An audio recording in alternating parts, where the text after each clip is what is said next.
Hello, Western Oregon sports fans, and welcome to this edition of Wolves Weekly. Joining me after 1 week off here was head coach Jeremiah Robbins. Jeremiah, we had an opportunity this last weekend. Got to see some great weather. Came up, perfect timing for your baseball home opener, and got to see a great weekend, really, of Western Oregon baseball. Talk to me a little bit about the series. You guys won 4 games against Northwest Nazarene. A tough accomplishment to beat any team at any level 4 games in a row. Yeah, I really like our kids' focus, the way they came out against a very quality team, and to do that, to get 4 games at their home yard, the home opener, obviously there's a little bit of excitement there, and the kids calmed down and stayed focused throughout the Friday and Saturday and got the 4 wins. So we're very pleased with their efforts this weekend. Well, the thing that I think was almost the highlight of the whole weekend was the fact that there was just such good pitching out there. You guys ended up playing actually 34 innings out of the entire thing and gave up only 5 runs in that time. I mean, you're still playing with aluminum bats, you're still playing with very skilled individual college players, and there's always a chance of a mistake. I mean, a run can come across the plate so easily. To only give up 5 has to be a very encouraging sign for the fact that you do have such a deep pitching staff there. Yeah, I was very impressed with our pitchers, and they needed a bounce-back weekend like this. They got hit around quite a bit down at Cal State Stanislaus before coming into this. So, with Grady Wood setting the tone on Friday, game 1, and the rest of the staff fed off of that. And Jason Wilson finally had a good start, a good confidence builder for him, and came out and pitched very well. And then, Kirkland on Saturday, and then the big boy Travis Bradshaw to close it out. So, it's kind of unique to have shutouts game 1, game 4. We love that. And the guys coming out of the pen, Doogie coming out and had 2 opportunities, pitched very well, and just shut the door. So I was very impressed with our pitching this weekend, and hopefully they learn from this of what they can do in a 4-game series. So I was very happy for them. That, like you said, that was very impressive there. Grady Wood's performance actually to get the series and set the tone for the whole series came out game 1 on Friday, pitched a complete game shutout, 3-hitter, and as we talked about in the kind of the post-game show, 2 of those hits were bunt singles. So just one of the most dominating performances I've almost seen, and I had the opportunity to watch a couple years ago Blake Keatsman throw a no-hitter here, and not taking anything away from Blake's performance or anything, but man, Grady Wood getting a game done in I think it was an hour and 37 minutes for an entire game. That was a pretty impressive feat out there. And really, the thing about that I want to say too, makes for great baseball. The fans out there seem like they had a very good time. You guys have some of your former guys and stuff. The couch crew are out there. It's a fun time to see those guys out like 8 in the morning or something on Saturday. But it just makes for really good baseball, and I'm sure that's what you want to see out there too. You guys playing good baseball to provide good ball for the fans as well.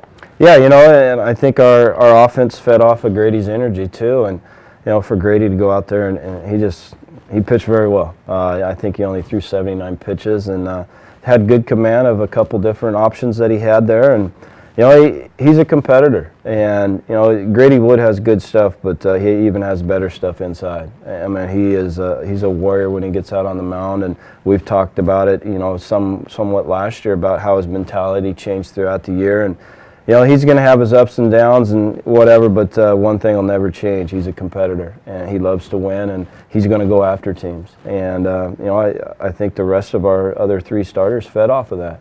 And I really enjoyed watching our pitchers, just go out, throw strikes, feed off the energy of the crowd, and like you said, the couch crew being there, and that is what it is, and I enjoy that for alumni to come back, and we love support, obviously, and we had a phenomenal crowd both days, and even on Saturday when the winds were kicking up a little bit and it was a little bit chilly out there, they stuck right with us and saw us achieve what we wanted to achieve. So that was definitely a pleasure.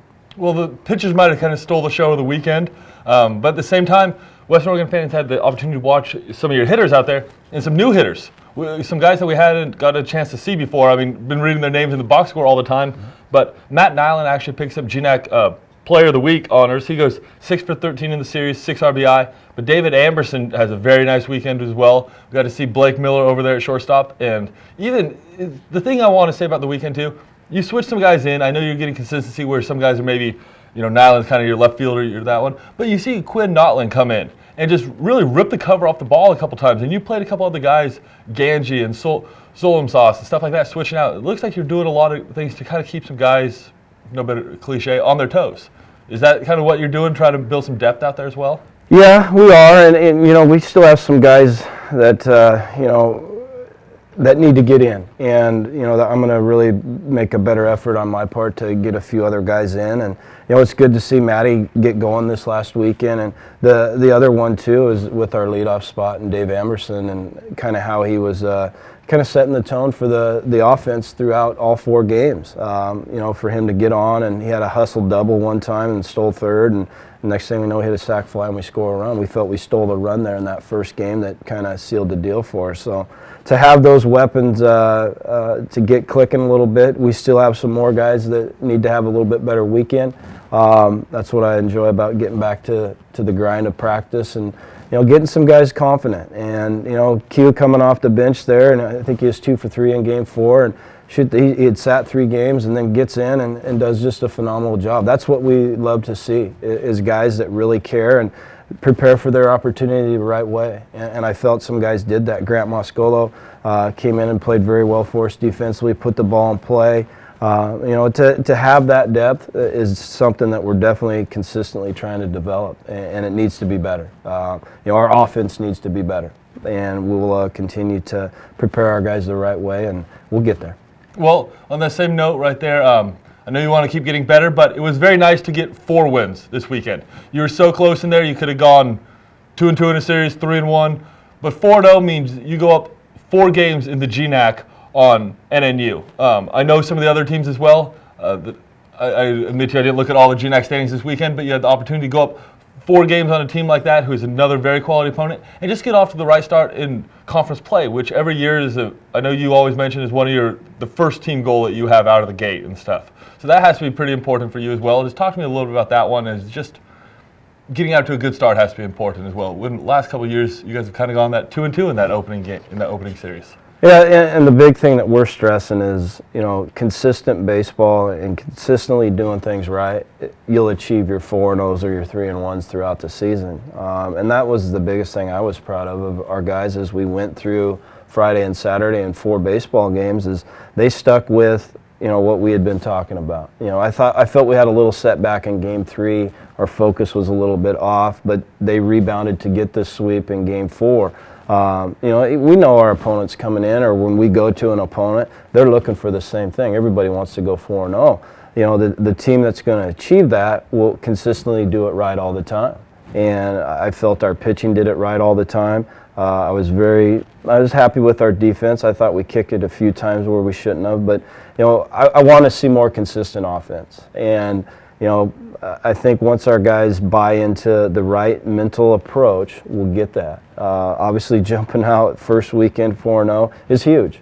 And then, we always talk about, boy, we look forward to a bye weekend. We don't look forward to a bye weekend now, but we do have one. And then we play 2 weeks from now up at Central Washington. So, our work's cut out for us. The team that wins the most games will get the league title, and that's what we want to do. Well, fantastic. Jeremiah, we're going to have an opportunity to talk to you a little bit on the preview edition of Wolves Weekly, get a little insight into that Central Washington series. Always a tough place to go up there to Ellensburg, kind of provides some different elements to playing baseball in. So I'll get you a little later in the week. I just want to say thanks for joining me, and thank you all for watching this edition of Wolves Weekly.